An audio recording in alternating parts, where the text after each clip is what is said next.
I have centered this piece of clay on the wheel into about the shape of a hockey puck, and at this point I need to open up the clay.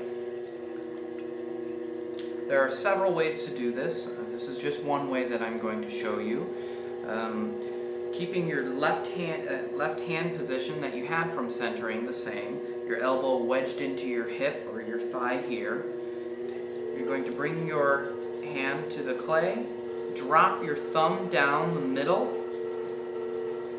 and you're just going to run your right hand finger to meet that thumb, and you're going to apply downward pressure, creating a well.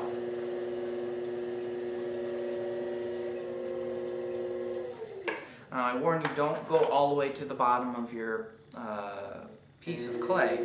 You don't want to go all the way to the bat, because if you want to floor to your bottom of your cup or bowl or whatever it is you're making, you need to leave some clay there. I recommend leaving about 1/4 of an inch or a 1/2 inch. It depends on whether or not you want to put a foot in the pot. Now the way I gauge how deep I've created this well, you just take a pin tool here. You're going to stick it right in the middle, and then you're just going to drop your finger down until it meets the clay and pull it out. And this shows me that I got about a healthy 1/2 inch left of clay down there. For our purposes, I'd like to go down to about a 1/4 of an inch because I'm not going to carve a foot at the bottom of this pot. So I'm going to bring down that well. I recommend you put a little bit of water in this well to keep it nice and lubricated. Same hand position. You're going to drop that thumb, run your finger right down the middle with it, and you're just going to apply downward pressure.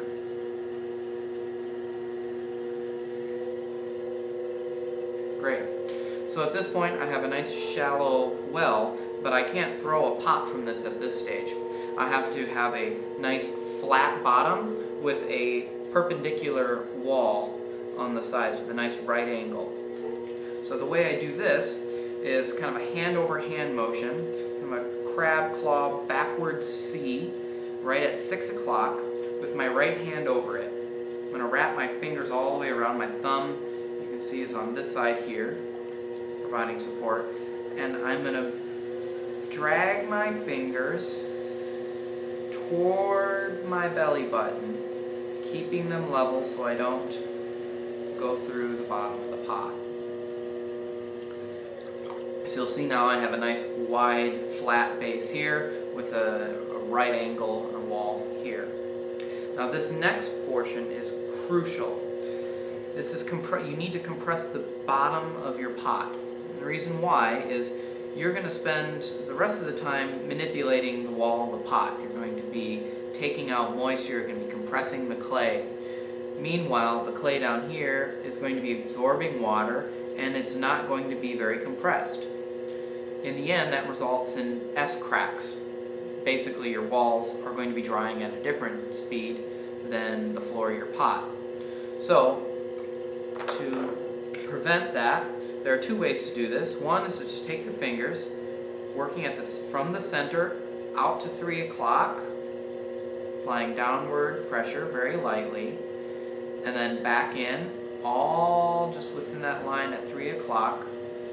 You'll start to feel the clay stiffen below your fingers. At that point, you'll know that it's nice and compressed.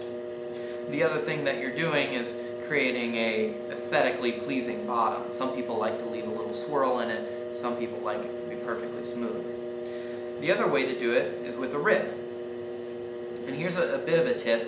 Don't use a rib that has 2 sharp edges like this, because if you cross that center line, you'll dig into your pot and create a nice big gouge. I don't think you want that. If you have a rib that has a nice edge here and then a gentle curve here, what you do is you insert the rib at 3 o'clock, applying some downward pressure, and then just lightly work it your way towards the middle. And that curved edge doesn't catch on the other side of the pot and drag it around inside of your pot. So now that I've done that, I've got a nice smooth inside of the pot.